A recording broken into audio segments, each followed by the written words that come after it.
বালক সাদ্দাদের চোখে যেই মাত্র সুরমাদানি লাগায়, এ তো জানতেন কোন সুরমা নয়। এই সুরমা লাগানো মাত্রই বালক সাদ্দাদের চোখের সামনে গুপ্তধন, মাটির নিচের গুপ্তধন সব চোখের সামনে ভেসে উঠল। সাদ্দাত ছোট্ট বালক বুঝে গেল, এ তো আমি পেয়ে গেছি। কিন্তু কেমন বুদ্ধি ছিল বালক সাদ্দাদের, যদি এই মুহূর্তে কয় হায় হায় আমি মাটির নিচের স্বর্ণ দেখি, মাটির নিচের রূপা দেখি, মাটির নিচের খনিজ সম্পদ দেখি, তাহলে তো ওরাই শর্মাদানি আমাকে দিবে না। অত্যাচারী বাদশাহ, জালেম বাদশাহ, যার নাম হলো সাদ্দাত। এই সাদ্দাদের জীবনী কেমন, এর থেকে আমাদের অনেক কিছু শিক্ষণীয় রয়েছে। ক্ষমতা যেমন পেয়েছে, অহংকারী হয়েছে তেমন, পরিণতিও হয়েছে তেমন। যে যেমন কর্ম তেমন তার ভাবনা। সাদ্দাত ছিল এমন, এই সাদ্দাত সে পয়গম্বর সালেহ আলাইহিস সালামের জামানায় এই সাদ্দাত যখন তার মায়ের উদরে দুই দিন 3 দিনের বাচ্চা, তখন ওই বাচ্চা নিয়ে মা সাগর পথে রওনা দেয়। সাগরের মাঝখানে জাহাজ ডুবে যায়, মা পেরেশান পাগলের মতো, দুধের বাচ্চার জন্য মা কাঁদে। পৃথিবীতে সন্তানের জন্য সবচেয়ে বড় আপন হলো মা বাবা। ওই মা আল্লাহর কাছে কান্দে, কয় মালিক, এত বড় বিপদ থেকে তুমি আমার সন্তানকে বাঁচাও। প্রয়োজনে যদি আমাকে নিতে হয়, আবার আমার জীবনের বদলা নিয়েও আমার সন্তানের জীবন বাঁচাও। ভাইরা বন্ধুরা, মনে রাখবেন, ইউসুফ আলাইহিস সালাম দুনিয়ার মধ্যে যেমন ছিলেন সুন্দর, সুন্দরের দিক দিয়ে অতুলনীয় কিতাবের ভিতরে এসেছে, সাদ্দাতও ছিল এমন খুব সুন্দর। পৃথিবীতে একজন স্মরণীয় সুন্দর মানুষ ছিল সাদ্দাত। আল্লাহ তারে সুন্দর করে বানাইছেন জালেমের দিক দিয়া, আর পয়গম্বরের দিক দিয়ে ছিলেন ইউসুফ নবী সুন্দর। এত সুন্দর ফুটফুটে বাচ্চা, দরদ আর মায়া কার না হয়। সাগরে ডুবে গেল জাহাজ, ভাঙ্গা চোরা একটা কাঠের উপর মা দুধের বাচ্চা নিয়া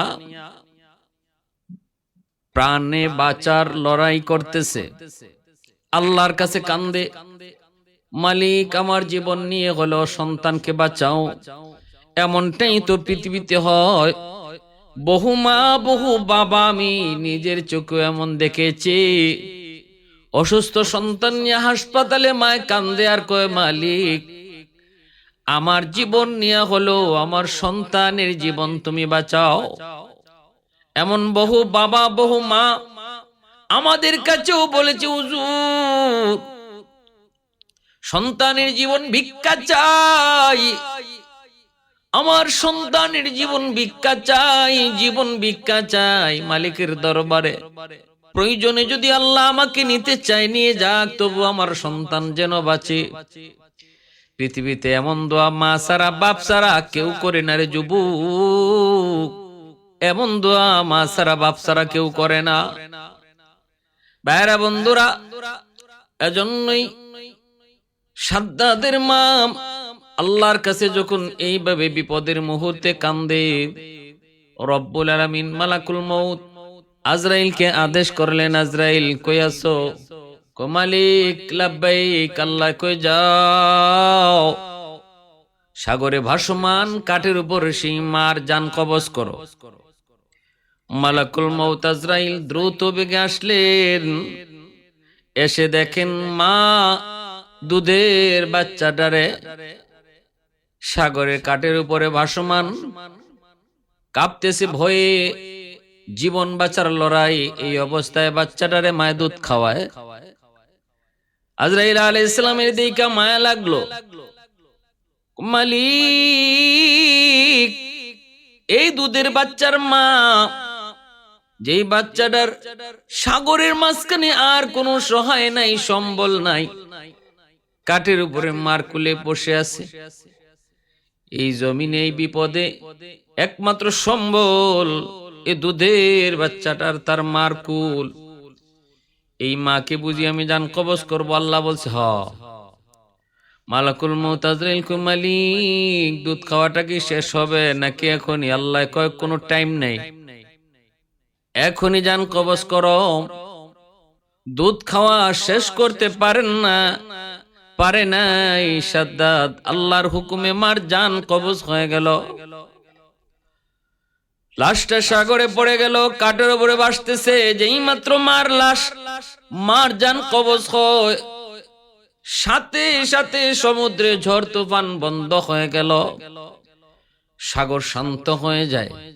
কাঠের উপরে ভাসতে ভাসতে সেই কাঠ জঙ্গলের কিনারায় এসে লাগে। এই জঙ্গলেই বাস করত এক বাঘ আর বাঘিনী। দুধের বাচ্চা কান্না করে, ওই বাঘ আর বাঘিনী তারা সাগরের কিনারায় আসে। বাঘিনীর কলিজার মধ্যে আল্লাহ পাক দরদ ঢুকায় দেয়, আল্লাহ পাক মায়া ঢুকায় দেয়। বাঘিনী বাচ্চাটারে পারে উঠে, এই বাঘিনী বাচ্চাটারে পালতেছে। জঙ্গল থেকে আনারের রস, বিভিন্ন ফলের রস।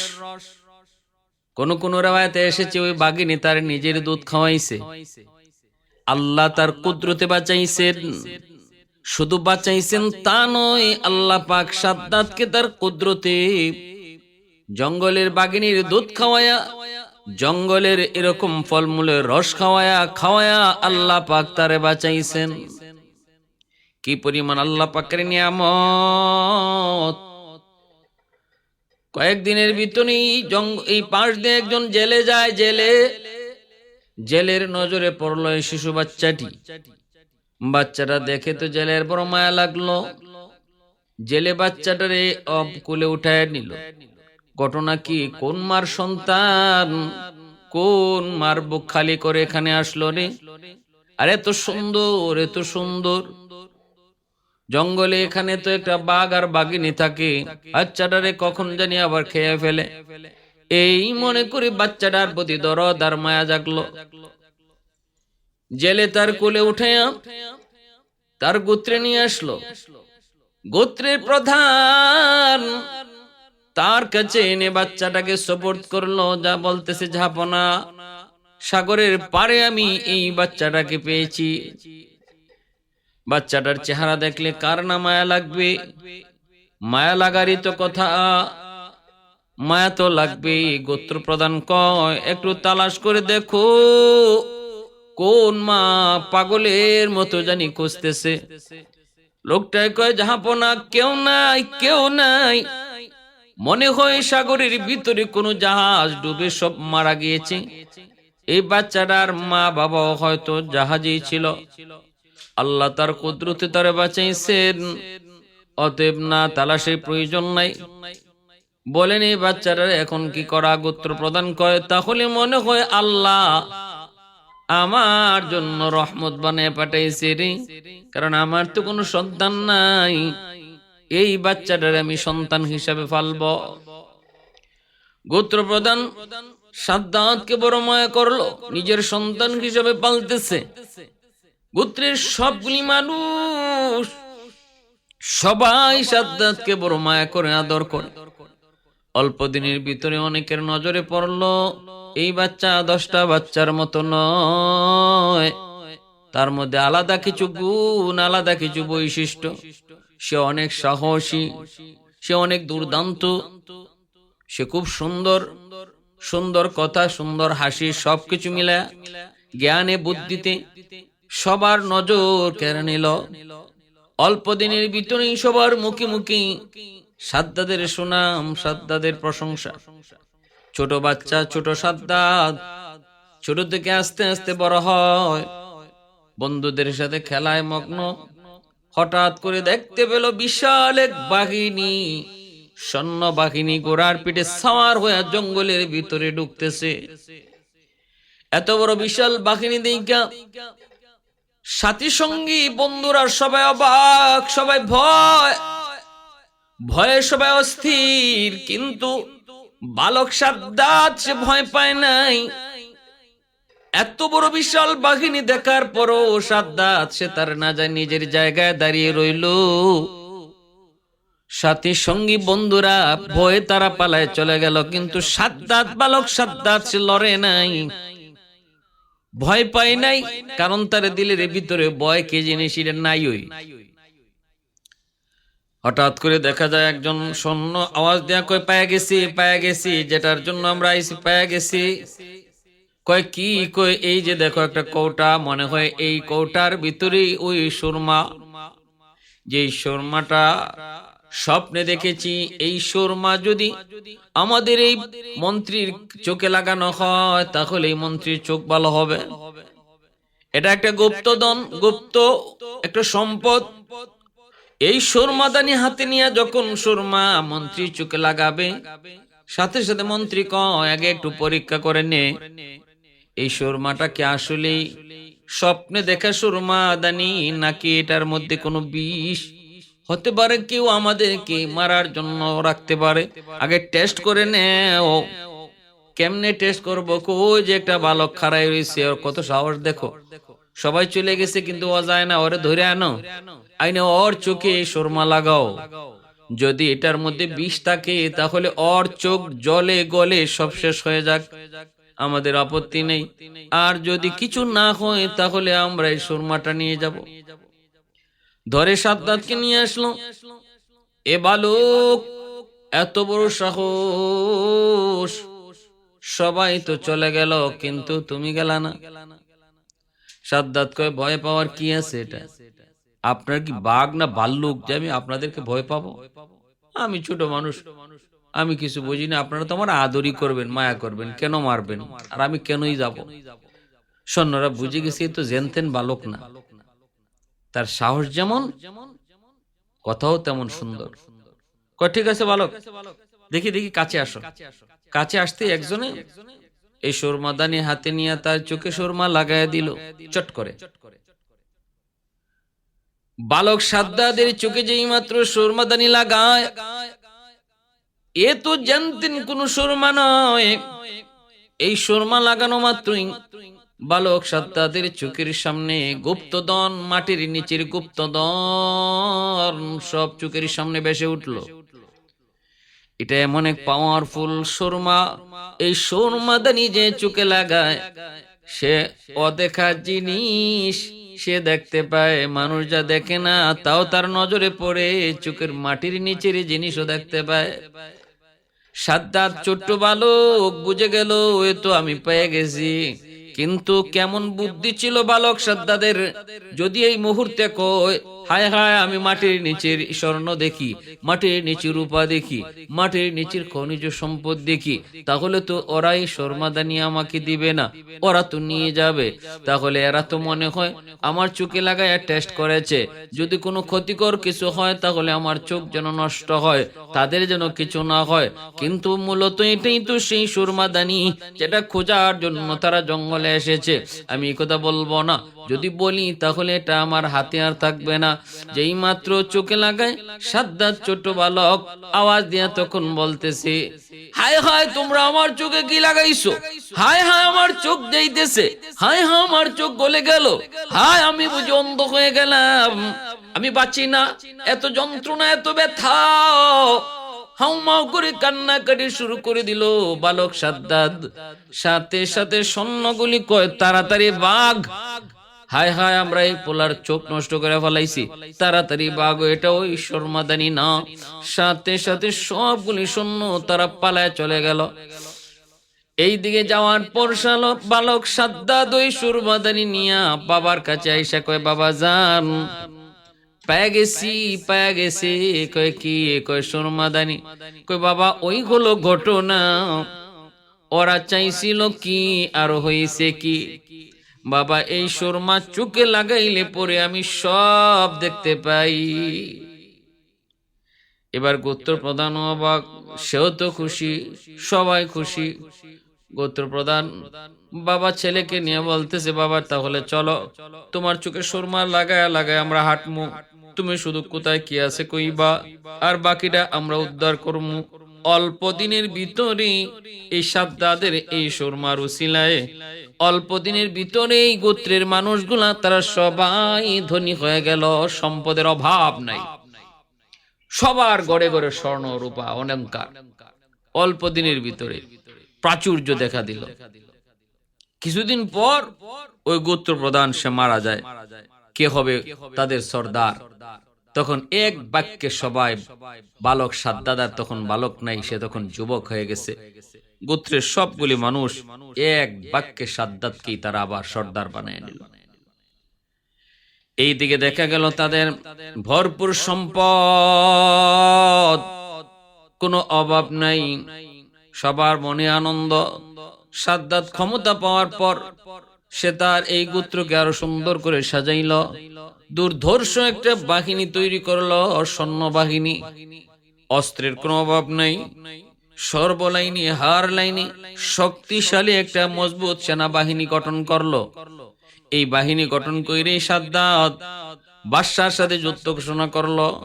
এই বাদশার বাহিনী পরাজিত হলো, সাদ্দাদের বাহিনী জয়ী হলো। জনগণ দিন দিন উন্নত হতে লাগলো, মন্ত্রী পরিষদ উন্নত হতে লাগলো, অভাব বলতে কিছু থাকলো না। যা চাইতেছে সাদ্দাত তাই বানাইতেছে, যা করতে মন চায় তাই করতেছে। স্বর্ণের অভাব নাই, রূপার অভাব নাই, হীরা মণি মুক্তার কোনো অভাব নাই, দাস দাসীর অভাব নাই, সর্বলাইনে শুধু সে যা চায় তাই হয়।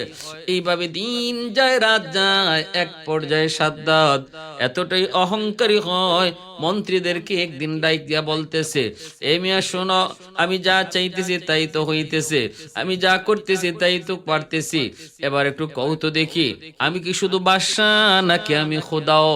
মন্ত্রীরা তারা পাঁচাটা গোলাম। মন্ত্রীরা কয়, জাহাপানা আপনি তো বাদশা শুধু না, আপনি নিজে খোদাও। আপনি বাদশাকে কইছে আপনি খোদাও, এরকম কিছু বাচ্চাটা গোলাম সব রাজা বাদশার দরবারেই থাকে। জি হুজুর, জি হুজুর কইন না।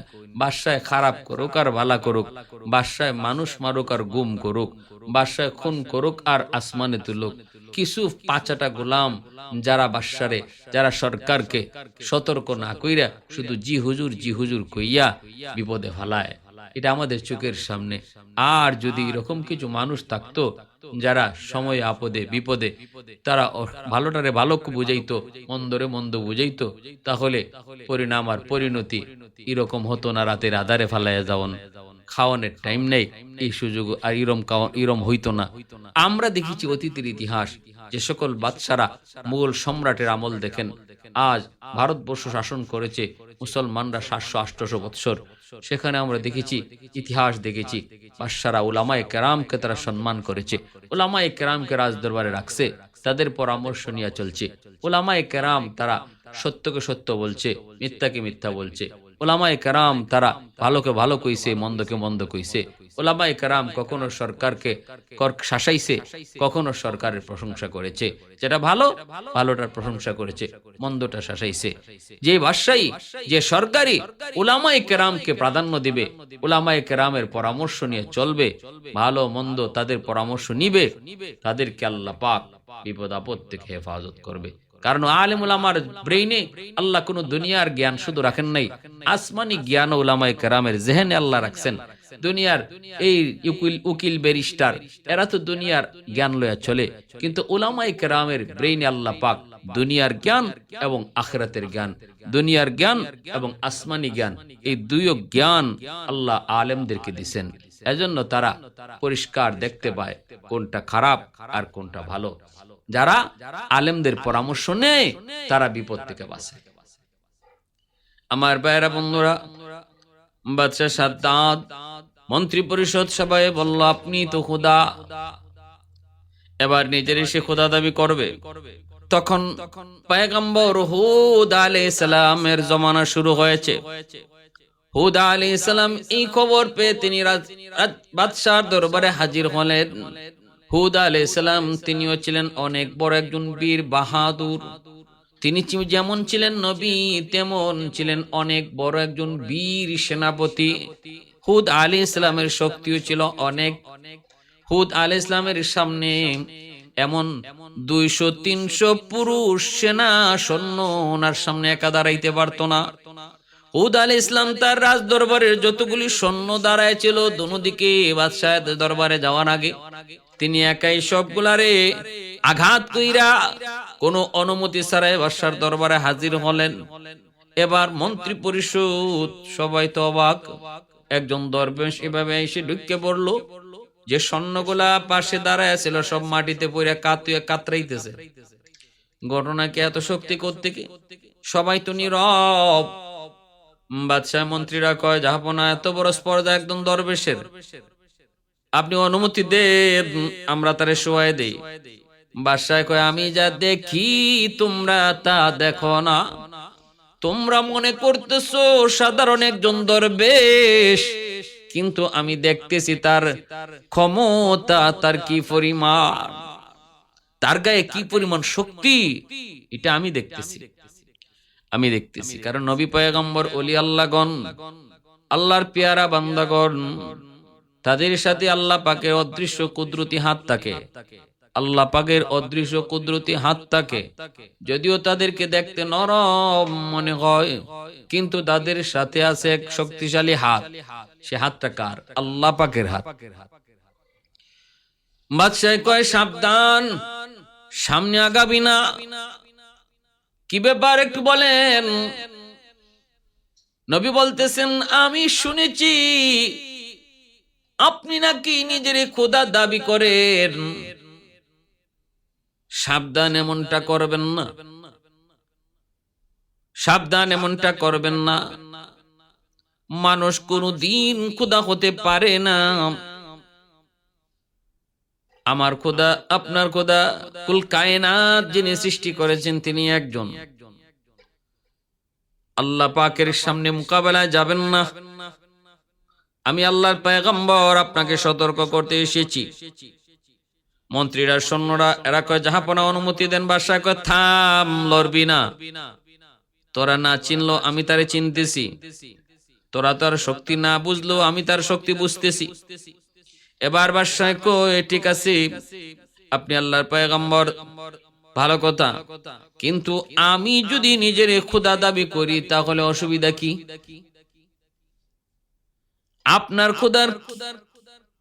আপনার খোদারে যদি আমি মানি, আমি যদি নিজে খোদা না হই, যদি আপনার খোদারে মানি তাহলে কি হইব, আর না মানলে কি হইব একটু বুঝায় কোন। আল্লাহর পয়গম্বর হুদ আলাইহিস সালাম বলে, যদি তুমি আল্লাহকে আল্লাহ না মানো তাহলে জাহান্নামী, আর যদি তুমি আল্লাহকে আল্লাহ মানো তাহলে আল্লাহ তোমার জান্নাত দিব। তখনই সাদ্দাত কই, আল্লাহ আমারে আল্লাহ মানলে জান্নাত দিব, ওই জান্নাতটা কি জাত একটু কোন। হুদ আলাইহিস সালাম কয়, জান্নাতের ভিতরে আল্লাহ পাক আপনাকে হুর গিলমান সহ চোখে দেখা যায় যদ্দূর অদ্দূর পর্যন্ত মহল আপনাকে আল্লাহ দিব, রাজত্ব দিব। জান্নাত ছোটখাটো একটা ঘরের নাম নয় গো, চোখে দেখা পরিমাণ জায়গা লইয়া জান্নাত। সেই জান্নাতটাকে আল্লাহ সাজাইছে মনের মতো করে, স্মরণের ইট বাড়ি, হীরা মণি মুক্তা দিয়া, আর মেশকে আম্বরের দিয়ে আল্লাহ পাক জান্নাতটারে বানাইছে। বিভিন্ন জান্নাতের ভিতরে এরকম লেখ দিয়েছে, দুধের নহর, পানির নহর, মধুর নহর, এরকম নহর দিয়া দিয়ে আল্লাহ সাজাইছে। বিভিন্ন রকমের ফল ফ্রুটের বাগান রাখছে এই জান্নাতের ভিতরে। হুর গিলমান আল্লাহ রাখছে। ইয়াতুফুনা আলাইহিম বিলদান মুখাল্লাদুন বিআকওয়াবিন ওয়া আবারিকা ওয়া কাসিম মিন মাঈন লা ইউসাদদাউনা আনহা ওয়া লা ইউনজিফুন ওয়া ফাকিহাতুম ওয়া মিম ওয়াফাকিহা। আল্লাহ পাক সূরা ওয়াকিয়া এবং সূরা রহমানের মধ্যে আল্লাহ পাক জান্নাতের বিবরণ পুরাপুরি দিবেন। যে জান্নাতের ভিতরে আল্লাহ পাক ফলমূলের বাগান যেমন দিয়েছে, এরকম লেক আল্লাহ পাক রাখছে। বিভিন্ন পশু পাখি সবকিছুর সমাহার আল্লাহ পাক জান্নাতের ভিতরে রাখছে। এই কথাগুলা যখন আল্লাহর পয়গম্বর হুদ সাদ্দাদের সামনে জান্নাতের বিবরণ তুলে ধরেছেন। তখনই সাদ্দাত কয়, তাহলে আমি যদি এরকম জান্নাত বানাইতে পারি, তাহলে তোমার আল্লাহর বানানো জান্নাতে আমার কেন যেতে হবে? আমি আমার নিজের বানানো এমন জান্নাতে যাব? আল্লাহর কাছ থেকে জান্নাত এনে জান্নাতে যাওয়া লাগবে না? আমি কি কম পারি? দুনিয়া আমার কি নাই? কোথায় কি স্বর্ণ চাও, কদ্দুর চাও তুমি বলো, কদ্দুর রূপা চাও বলো, আমি জান্নাত বানায়া দেই, তোমরা জান্নাতে থাকো। এত বড় বেয়াদবি আল্লাহর পয়গম্বর হুদ আলাইহিস সালামের সাথে করলো। হুদ আলাইহিস সালাম তারে সতর্ক করে চলে আসলেন। এরপর সাদ্দাত হুকুম জারি করলো, রাজ্য জুড়ে কোথায় স্বর্ণ আছে, কোথায় রূপা আছে, সব একত্রিত করো। সৈন্যরা ঘরে ঘরে তল্লাশি শুরু করলো। আর হুকুম জারি করলো, একটা জায়গা বের করো। তুরস্ক আর্মেনিয়া সহ একটা জায়গা, ৭,০০০ দৈর্ঘ্য আর ৬,০০০ প্রশস্ত একটা জায়গা বের করে ওই জায়গাটাতে জান্নাত বানাইবার, সাদ্দাদের বেহেশত বানাইবার জন্য তারা জায়গা ঠিক করলো। কোথায়? তুরস্কে। ভাইয়েরা, বন্ধুরা, আর সে বলল, আমি 200-300 বছর লাগাইয়া আমি জান্নাত বানাবো। আর 200-300 বছর ওই সময়ের জন্য কোনো বয়সই না। ভালো করে জানা রাখতে হবে, এটা নূহ আলাইহিস সালামের আগের জমানার ঘটনা। নূহ আলাইহিস সালামের আগের জমানার মানুষগুলা, তারা গড় হায়াত ছিল 150 বছর, 1,500 বছর, 2,000 বছর। এটা গড় হায়াত। 1,500-2,000 বয়স পাইতো একজনে। এই হিসাবে 200 বছর, 250 বছর এই খেলাধুলা করতে যেত। ওই যে আমরা হাঁটা শিখতে শিখতে এই 200 বছর চলে যেত। তো এই হিসাবে বাদশাহ সাদ্দাত দেখো 200-300 বছর লাগাইয়া আমি এরকম জান্নাত বানাবো। সারা দুনিয়া থেকে এরকম স্বর্ণ, রূপা, হীরা, মণি, মুক্তা একত্রিত কইরা দিনের পর দিন, বছরের পর বৎসর লাগাইয়া তার মনোমুগ্ধকর সেই জান্নাত, সেই বেহেশত সাদ্দাত বানাইলো। হাজারো হাজারো শ্রমিক, যেখানে যেদিকে দেশের পৃথিবীর যেখানে যে শ্রমিক পাওয়া গেছে, শ্রমিক অন্য কাজে লাগাই দিছে তার বাহিনী। সাদ্দাত তার শখের জান্নাত, শখের বেহেশত তৈরি করলো। শখের বেহেশত তৈরি করে এবার সাদ্দাত সে কাজ সবকিছু সমাপ্ত হওয়ার পর তার বাহিনী সেনাপতি যায় বলল, জাহাপনা, আপনার শখের জান্নাত, আপনার শখের বেহেশতের কাজ সমাপ্ত হয়েছে। সমাপ্ত হওয়ার পরে সুন্দর করে সাজানো হয়েছে, রংমহল রাখা হয়েছে, নাচ গানের ব্যবস্থা করা হয়েছে, পৃথিবী থেকে সুন্দরী সুন্দরী নারীদেরকে জমানো করা হয়েছে, ছোট ছোট বালক গুলাকে গুলমান বালায় রাখা হয়েছে। অর্থাৎ হুদ আলাইহিস সালাম জান্নাতের বিবরণ যা দিয়েছিলেন, সাদ্দাত তাই তার জান্নাতে রাখছে। আজকে সাদ্দাত তার বিশাল বাহিনী নিয়ে এসে ঢুকবে, পিছনে বিশাল বহর নিয়ে আসে জান্নাতের কাছাকাছি চলে গেল, তার বেহেশতের কাছাকাছি। হঠাৎ করে সাদ্দাত দেখতে পেল তার ঘোড়ার সামনে অপরিচিত একজন মানুষ ঘোড়া আটকায় দিছে। সাদ্দাত ধমক দিয়া বলতেছে, কে তুমি? এ ফকির, এত বড় দুঃসাহস, আমার ঘোড়ার সামন থেকে সরে পড়ো, আমাকে আটকায় দেওয়ার কে তুমি? তাড়াতাড়ি সরে পড়ো। ফকির বলতেছে, জাহাপনা, ঘোড়ার পিঠ থেকে আপনি নামেন, আপনার সাথে কানে কানে কিছু কথা বলবো। সাদ্দাত কয়, এত বড় সাহস? কই সাহসের কিছু নাই, রাস্তা দিমু না, আপনি নামেন। সাদ্দাত ঘোড়ার পিঠ থেকে নামলো, কানে কানে যায় বলতেছে, আমাকে আপনি চিনেন? সাদ্দাত কয়, আমারে চিনেননি। সাদ্দাত কয়, আমারে চিনেননি? মালাকুল মউত আজরাইল কয়, আমি তো তোমারে চিনি, আমারে চিনুনি। কয়, আপনি কেডা? মালাকুল মউত আজরাইল বলেন, আমাকে পৃথিবীতে যতজনে চিনছে কেউ দুনিয়াতে নাই। যে ওই আমারে চিনছে সে ওই জায়গা, যে ওই আমারে চিনে সে ওই বিদায় নেয়। অতএব আমারে এই জমিনে কেউ চিনে না, যতজনে চিনছে কেউ দুনিয়াতে নাই। কে আপনি? কয়, আমি মালাকুল মউত আজরাইল। সাদ্দাত অবাক হয়ে গেল, শরীর কাঁপা শুরু হয়ে গেল। আজরাইল, মস্কারি করো না, মস্কারি করো না, আমার এই মুহূর্তে জান নেওয়ার কোন টাইম না। একটু সময়ের ভিতরে আমি আমার শখের জান্নাত আর বেহেশতের ভিতরে যায় ঢুকবো। মালাকুল মউত আজরাইল কয়, আমি আজরাইলের কাছে সময় নাই। আল্লাহ পাক যখন যে টাইমে যখন যারে আদেশ করে ওখানেই তার জান কবজ করে নিতে হয়। রেডি হয়ে যাও। সাদ্দাত কয়, দেখো এমনটা করো না, বিশাল বাহিনী কিন্তু আমার পেছনে আছে।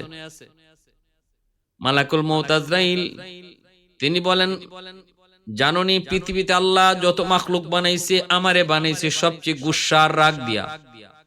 আমি আজরাইলকে আল্লাহ সবচেয়ে বেশি গুসা আর রাগ দিয়ে আল্লাহ বানাইছে। তুমি একটু পিছনে তাকায় দেখো তোমার বাহিনী আসেনি। সাদ্দাত পিছনে তাকায় দেখি একজনও নাই, সব ভাগছে, কেউ পিছনে নাই।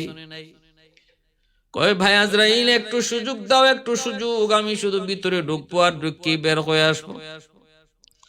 মালাকুল মউত আজরাইল কয়, সাবধান, এক পা ভিতরে ঢুকাইছো আর এক পা ঢুকানোর সুযোগ নাই। আল্লাহর নির্দেশ এখনই তোমার জান কবজ করা। মুহূর্তের ভিতরে জান কবজটা করে মালাকুল মউত আজরাইল নিয়ে গেলেন। আল্লাহ জিজ্ঞাসিল, আজরাইল কারো জান কবজ করতে কখনো কি মায়া লাগছে? কই, মালিক দুইজনের জান কবজ করতে মায়া লাগছে।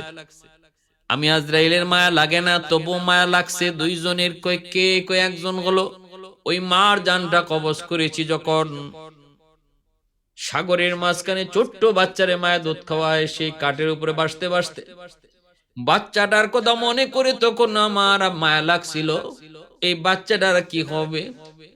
আর আজকে তোমার পাপিষ্ট, তোমার বড় পাপিষ্ট, তোমার বড় নাফরমান সাদ্দাদের জান কবজ করতে যায়, একটু মায়া লাগছে। আল্লাহ কয়, কেন?